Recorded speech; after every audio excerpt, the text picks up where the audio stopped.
So normally with my crochet styles, I do not blow dry my hair because again, it's usually the lazy way, but I am going to blow dry it this time. I have went to the dermatologist about my scalp, and so me blow drying my hair before I style it has really helped me, along with the medicated shampoo that they gave me. So I do like to blow dry now. So right now I'm just sectioning my hair off into parts, and I'm going to just hold it with these clips here. And I'm going to be moisturizing it. So I do put quite a bit of moisturizing product in it, and this is the product that I'm using. I don't know if you all can see that. I'm getting down to the last section here, and again, I just have my hair held with these clips. Again, I'm going to use a nice bit of product, okay? I'm gonna make sure that I get my edges real good and make sure I get to the ends. And I'm just gonna start combing this in and detangling it, okay? I've done this all over my head, and so I'll continue to do this, and then I'm going to blow dry it. Now, I'm not going to section it while I blow dry, but I am going to be using this comb on my blow dryer, and we're going to get this thing going. Oh, oh, Lord, oh.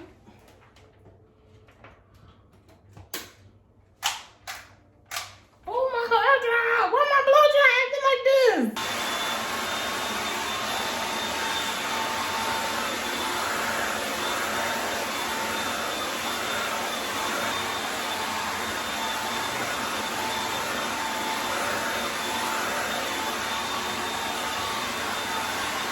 Alright y'all, so my hair is about 85% dry or so, and I'm going to go ahead and get started. Again, this is super lazy, but I am going to pull out some in the front, and so I can have the individual look, and then I'm probably just going to do maybe 4 big braids down the back, just something to secure the braids to. So let's go ahead and get started. I'm not a perfect parter. I do have some edge control, but I'm not going to worry about perfecting my parts, okay? Again, this is a lazy way.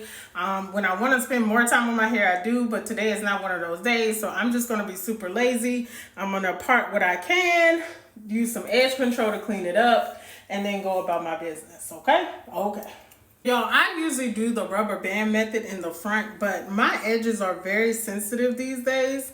And so I'm just using a little edge control, and I'm actually just going to braid my individual pieces back.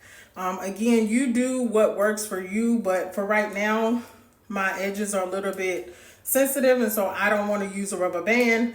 Again, use whatever you want on your hair, but braiding it back is not that hard either. I have long nails on, and it's pretty simple as well. So do whatever method works for you in the front. Okay, so I am done with the front. This is what it's looking like. Again, do what works for you in the front. And then I'm just going to go in the back. I'm probably going to make maybe 4 to 5 big braids in the back, big sloppy braids. Again, we're being lazy here. It doesn't have to be perfect. Do what works for your hair, okay? But I'm going to get this braided back, and then we're going to get to crocheting, okay?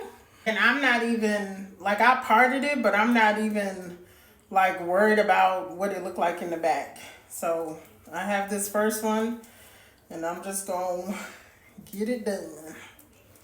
Listen, if you don't know how to braid, there are 1,000 videos on YouTube to show you.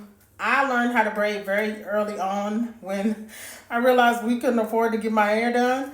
I taught myself how to braid, okay? I had a little baby doll, and that's how I learned. I started doing my own hair. I started doing my mama's hair, like I started doing my grandma's hair, and that's how I learned to braid. Now, I'm not a perfect braider and all that, but I got the skills that I need to get done what I need to do, okay? Okay. All right, so when I get to the end, I am going to secure it very lightly with the rubber band. I don't feel like pulling out my like needle and thread or whatever, so I'm going to secure everything with the rubber band on the end, and then I'm probably going to use some bobby pins to pin it up. Super lazy, quick, don't knock it till you try. I'm just tearing my arms up, y'all. But I'm getting it done quickly. Last braid, y'all. Yeah. My arms is toe up. But we getting it done, though. I did 5 braids, 5 big braids. So, yeah. Alright, so got my parts in the front, got my braids. I'm just going to hit it with a little bit of oil sheen. I don't use a lot of oil on my hair because I have extremely dry scalp, and so the dermatologist told me the more oil I put on it, the drier it gets. So I just always hit it with a little oil sheen. I still do oil it maybe once a week or so just to keep the moisture in, but I don't keep a lot of oil on my hair because it makes it even flakier. So all right, y'all, so it is the next day. My camera completely died. Didn't film anything of me doing my crochet, but I am done with it, y'all. I did get the front done. I just have it up in a ponytail. Listen, don't play with me when it comes to the crochet, okay? But again, this took me about 2 hours and maybe 15 minutes start to finish, because I did have to wash my hair and I did blow dry it. It took 2 packs of hair, and the hair was like $11.99 a pack. So 2.5 hours, $25. You got you a quick DIY crochet braid hairstyle. This hairstyle finna last me about 5-6 weeks. I ain't gonna lie. It's getting hot outside. I don't feel like fooling with it. So go do your own hair, okay? You can do this. It's quick, it's cheap, it's easy. Go do your own hair. And that is all for this video, you guys. Make sure you leave me a like, leave me a comment, let me know how you like it, if you think it's cute or whatever. And as always, make sure you subscribe if you're not already a part of the family so that you don't miss any of my future videos. I will see you guys next time. Bye.